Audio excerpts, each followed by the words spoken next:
Now, I'm sure we've all heard this song by Linkin Park before, right?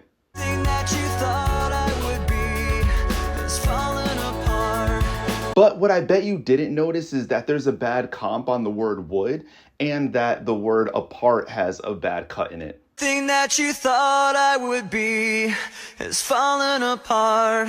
Once you hear them, you can't unhear them. So today we're going to be going over 10 production edits that you didn't notice in songs that you've heard before. And I think it's going to be really interesting because we are in the realm of rock and metal, and we focus so much on getting perfect takes and perfect cuts. And there's some songs that have billions of plays, and there are very obvious mistakes that I don't think we would have let slide. So let's get into it. Not only are we going to listen to these edits, but I'm going to give a couple of tips on how we could have fixed them. We're going to start at number 10 with a song that I already mentioned, Numb by Linkin Park.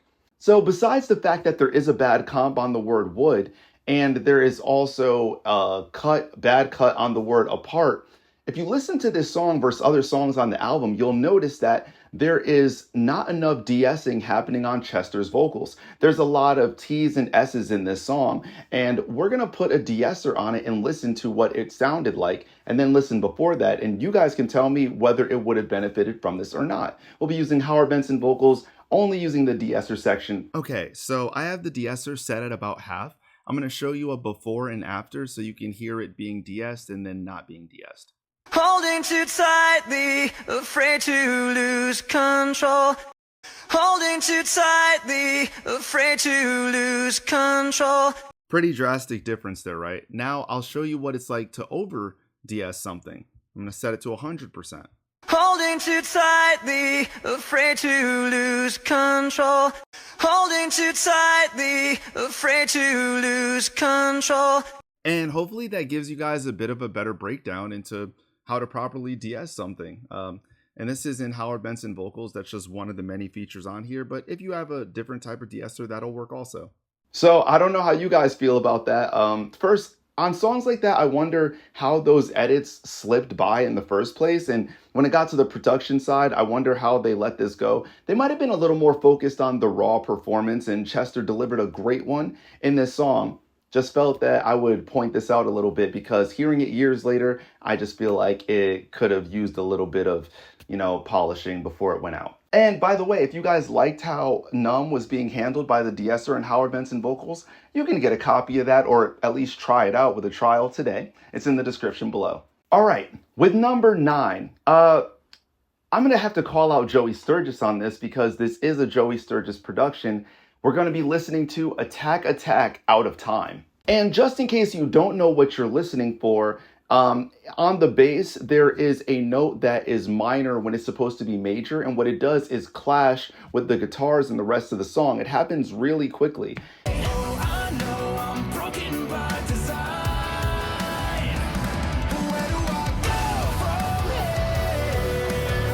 And if you don't notice, though, it does kind of jumble up, and stuff like this can happen, especially when you're just either using MIDI for the production so that you don't have to track bass, or something's happening where the song is just like on loop in other sections and you're mixing, you're not focusing too much. Now that you've heard it right, it's pretty obvious. And it's funny because I was talking to Joey about this the other day because it popped into my head. But even, my favorite mixers and producers run into this kind of stuff all the time, because when you're dealing with so many songs and every little variable and 100 tracks, it's very easy for something to slip by like this. How could you have avoided this? That's a tough one, but I would say in this scenario, kind of have the members of the band go through and listen to each one of their tracks just so they can be sure that the parts are played properly.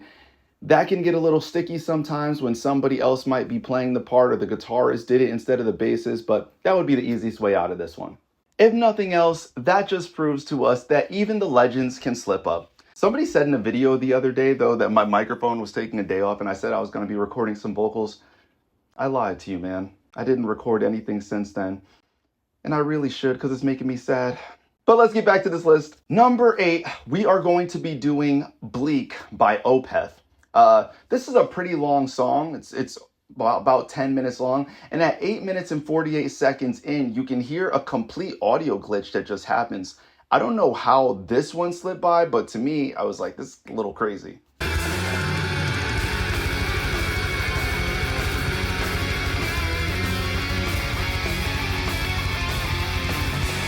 The craziest thing you have to watch out for when you're dealing with those audio drops is if you're in a car, it completely drops out the sub, and I can't afford to drop out any more subs. Our channel's almost at 100K. Make sure you hit that subscribe button, tap that notification bell, and hit the like button if you're enjoying the content. Transition game, still crazy. And I'm gonna start leveling these back up again. And the thing is, I actually really like this song. I don't typically listen to songs that are super long like this, but Sleep Token has gotten me back into the vibe of doing this. And every time that I hear this track by Opeth and I hear that, I'm like, man, like I almost want to just go in and fix it myself. What would I do to fix something like this? I don't think that I would have even tried to over edit this song. Something like this, like by Opeth, when you're doing a huge long song, it almost has like jam vibes for the genre. Like I would just let it ride and I wouldn't even have tried to edit it or do anything on that part.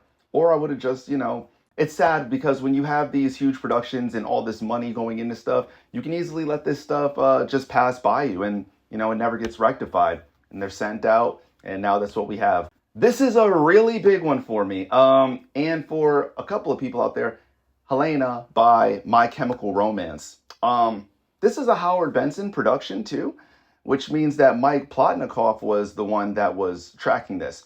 When Gerard says the word good night at the end, so long and good night, so long, not good night, like right at the end of the song, there is what sounds like a cut on the word good night. It's either a cut on the word good night, either that, or all the vocals were getting bust and ducking, and right at the end of the song, it opens up on the word, but it sounds more like a cut to me. And if you never noticed that before, you're about to listen and notice it now for the first time.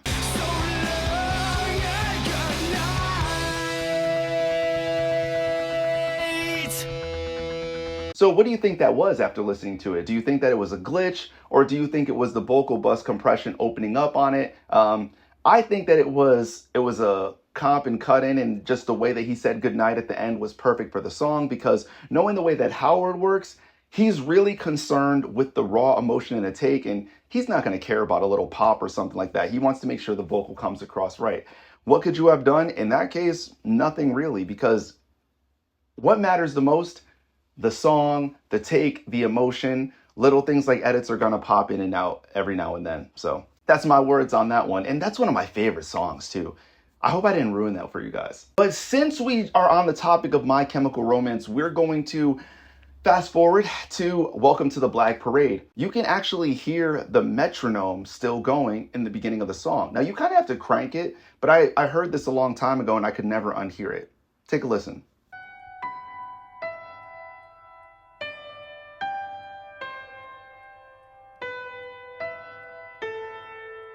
All I can say about that is someone let the click track bleed through, and it is now immortalized in emo history. Now, what could you do to avoid this from happening? During the tracking stage, use isolating headphones so that doesn't happen, and don't have the vocals cranking so loud inside your headphones. And obviously, you don't want to use something like these open back headphones, because they will be bleeding into the mic heavily, and also causing some issues with feedback just between the microphone and the headphones. So you don't want to do that. Other than that, there's no real way. Sometimes we're just singing to a click, or sometimes there's a part where you're going to make something underneath, and that just worked out that way in that song. But yeah, I can't unhear it. So that was number 6. And coming in at number 5, I hope you guys are fans of The Witcher the same way that I am. If you're familiar with the song, toss a coin to your witcher, oh valley of plenty, oh valley of plenty, whoa. Man, I love that show. So if you listen to At the Edge of the World, when the bard's singing, there's a vocal hiccup on the word at, and that was a pretty famous song. Covers of that were going all over the place, and the song itself was really popular when it dropped. It was on my playlist for a while, so take a listen to that. At the edge of the world, fight the mighty horde. Yeah, when it comes to this, I would think that a Netflix-backed production would catch something like this, and it just, went past their radar. What could you do in a case like this? Pay attention to your edits. I don't really know. There shouldn't have been too many issues with something like this because it's right at the beginning of the phrase. Unless they selected everything and kind of did like a batch crossfade and it cut at the beginning of the word or something, I don't really know how that one happened. That's just one of the things that happens in the game sometimes, and it can happen to the best of us or the worst of us. I'm not saying that who did that is the worst, so don't come after me. I apologize. So number 4, we're going to be going into a pop punk classic, Lit, My Own Worst Enemy. So at about 1:11 in the song, you get a pretty noticeable pop right after Enemy, and then you can hear like pretty hard tuning for that era on vocals. So check it out. I am my own worst enemy, 'cause every now and then I kick the living shit out of me. I think at this time, like, people weren't exactly sure of how to use auto-tune the right way. And we weren't even sure or aware of what auto-tune was. So in that moment, they kind of just let it ride. Now, I would say you could have fixed this by just dialing back that retune speed a little bit. Happens to the best of us. And one thing, even when we're tuning our vocals now, even if you're using Melodyne, and then putting a little auto-tune over it, it's always okay at the end of the song to just back off of it just a little bit. Because when you think that it's just right, sometimes just pull back some. I do that by about 2 every time. Number 2, coming in, this was a pretty popular rap song for a while, and I bring it in here. It's not rock or metal, but it does have a guitar riff that plays through the entire song. It's a pretty iconic one. Polo G's RAPSTAR. This really bothers me because there's a click pop that goes throughout the whole song and it doesn't stop, and it's just a bad crossfade, man. Like, how did nobody hear this? I hear it every single time that this song comes on, whether I'm in the car, at the gas station, in the store, like, cop the BMW, da-da. Like, most of you guys know what I'm talking about, but listen to it. Listen to what I'm talking about here. New deposit, I picked up another bag, like, fuck it, I'ma count while I'm in it. I heard planes flying, crowds screaming. This could have been fixed really easily just by using a crossfade here. Or one other thing that you could have done is using RX to remove the pop. It would have just took it away. That's 2 quick things, because sometimes the editor or it's already past that point and the files got sent in and it's on the mix. If that's the case, all you have to do is just use that. Use RX D click. Problem solved. And coming in at number 1, the most insane of them all, Lana Del Rey, White Dresses.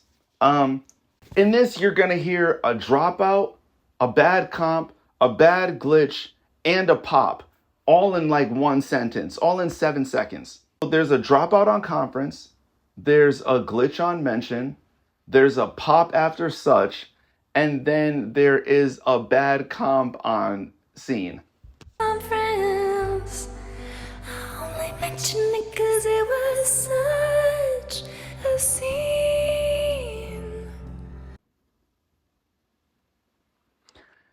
Overall, this is really rough for a song that I heard all throughout the summertime, for years back to back. Going back and thinking about it now, they would never let us get away with this in like rock or metal music. Like, they would never let this fly. How is a pop song allowing this to happen? If that's the case, like, these people get paid a lot more than we do. Like, open up the lane for us to get some jobs, because I don't drink often. I've never drank on camera. Because I will tell you this, I have never drank on camera, but after seeing stuff like this, it does make me want to cut water. But yeah, to me, this is like a greatest hit of bad edits on one song within 7 seconds. To me, that is possibly the worst that I've ever heard on a song that had that many views on it. So there you go. That's me wrapping it up. And yeah, that's our list. Did I miss any cringeworthy edits? Are there songs that are ruined for you guys by edits that you've heard? Make sure to leave it in the comments and we can chat and chop it up, man. If you're an engineer on the come up, give this video a thumbs up. Don't forget to subscribe. You only have to do it one time, and tap that bell for notification so when a video drops, you know the location. Till next time, my friends, I'll catch you later.